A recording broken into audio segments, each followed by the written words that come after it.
All right, y'all, man. This your Star Action News Reporter, your hood reaction guru, LCD1, LCD1 to be exact reaction. Did back with another reaction, man. This one right here is it's kind of alarming, okay? Because I grew up watching Michael Jordan, Scottie Pippen. All right, I'm talking about the Bulls dynasty was everything, man. And you know, everybody knew clearly that Michael Jordan was the best player on the planet. And then Scottie Pippen probably was the second best player on the planet. Okay? And the reason why I would put Michael Jordan before Scottie Pippen is because Michael Jordan had a whole bunch of accolades. He broke a lot of records, man, before, he even really got into his prime like that. So I'm listening to Stephen A. Smith because he's like the only one really defending Michael Jordan. I mean, because he know the truth. Stephen A. Smith is the man. Statistical wise, he know the facts. Okay, of course, LeBron is gonna pass Mike in statistics, but as far as being successful overall, I don't think he'll ever be able to to measure up to Michael Jordan in that regards because, like Stephen A. Smith was saying, this man had like what 9, 10 defensive all 12. I think he had like 10 or 9 defense all teams. Then he had about what 6 MVPs in the playoffs, but in the championship he made 6 MVPs. He won 6 titles. Okay, if he wouldn't have left, he probably would have won about 9 straight, probably 10. Okay, because they was that damn good. They really couldn't stop the first 3P team. I think they was a little bit more sounder too because they had a bunch of veterans too, and they had a bunch of sharps, John Paxson, Craig Hodges. So I watched them boys, man. I watched Mike, really dominate everybody, and he said there was really no comparison between Michael Jordan and nobody else. They tried to compare Clyde Drexler, and you see what Mike did to him, dismantled him. Okay, Charles Barkley, everybody that was an elite player at that time, Michael Jordan went right through them, and you have to had to see him play in order to really understand, you know, how impactful he was. I'm talking about we was in high school and it was on WGN. They used to play they used to broadcast the Bulls game on WGN, right? And I'm telling you, man, it would be dead quiet outside. Whenever Michael Jordan was playing, everybody went inside the house. I'm telling y'all the truth, man. That was like one of the greatest times ever around in Chicago.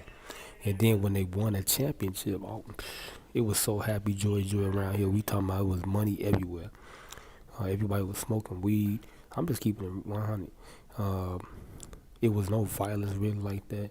It was really a happy time, man. It was really percolating. The city was really gyrating. Okay. And then on the same token, Mike helped everybody get money. Okay. LeBron is the same way, somewhat similar, but not like Mike. Even the mediocreest player on the team was getting a bag. Everybody was checking a bag. If you play with Mike Jordan, you check the bag, and then not only did you check a bag, he taught you really how to be better. Okay, as a person, as a business professional. I'm talking about him and Pippen coming to the podium, 3-piece suits with diamonds in their ears. I'm talking about Mike commanded your attention. Like if you go back and look at some of his old press conferences, his swag was just on a whole nother level. His demeanor was unbelievable. And then I'll never forget when he stopped talking to the media uh, for about a year and a half because, you know, they was going at him too hard and they really disrespecting him. And he was like, look, he said, I'm not going to talk to y'all no more. And I swear to God, Mike didn't talk to them for a whole year. They would bring the mic in front of his face. Cause I'm talking, we local. We could see this stuff, but y'all know, yes, they got the ESPN and all that. The whole world didn't see all that. We did though. They would after a game, even the local, his local.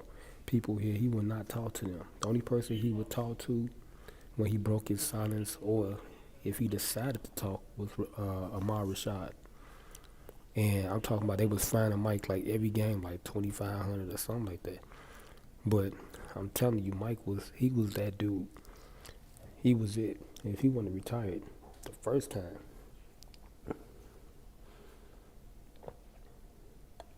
and went and played baseball, man, look, Mike probably would have won about 13 titles straight. Because he was that damn, he was like a perfect basketball player. The only flaw he really had really was his free throws.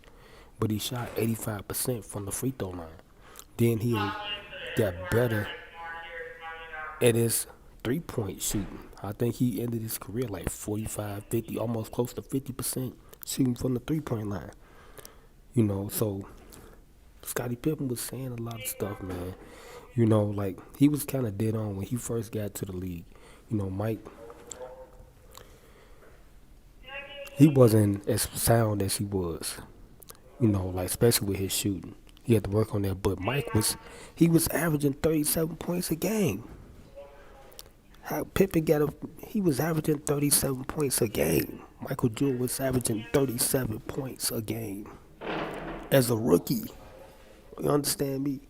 And he just didn't have the team around. Then he developed, of course, quicker than others. Okay, they taught him how to shoot, change their shoot, because he was jumping into his shot. Then he started to get a little arch and he started fading away. As time progressed along, but I really didn't see no real flaws in his game like that because he was so quick and he jumped high as hell. Okay, Mike was postering people, man. So I listened to what Pippen was saying. I was like, I don't know, big homie, I don't know, because he was saying he watched Mike before he got there.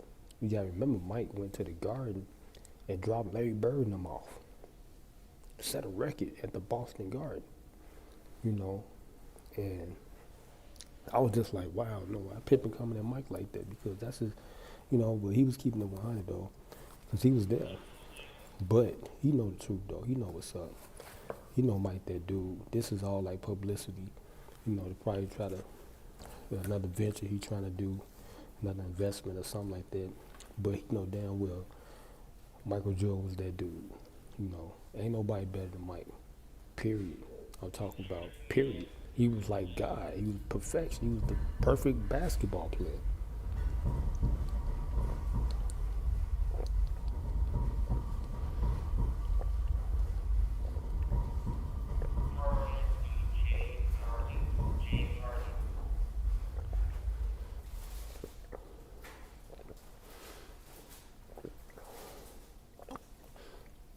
But I want to see if Mike say something publicly about this, but I doubt it. You know,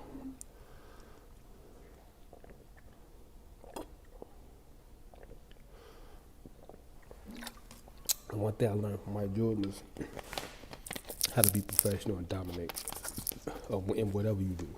If you're trying to start a business or anything, you know, he did that.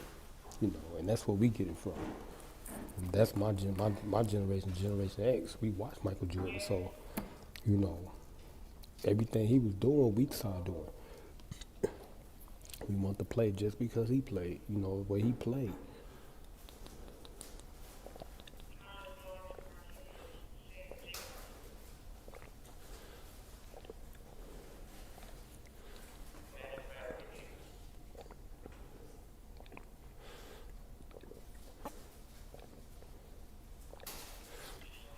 But I got Dipset, man. We gonna do a part two of this, man, because everybody talking about LeBron James, but LeBron gold. I ain't gonna lie, LeBron is gold, but he'll never be Mike.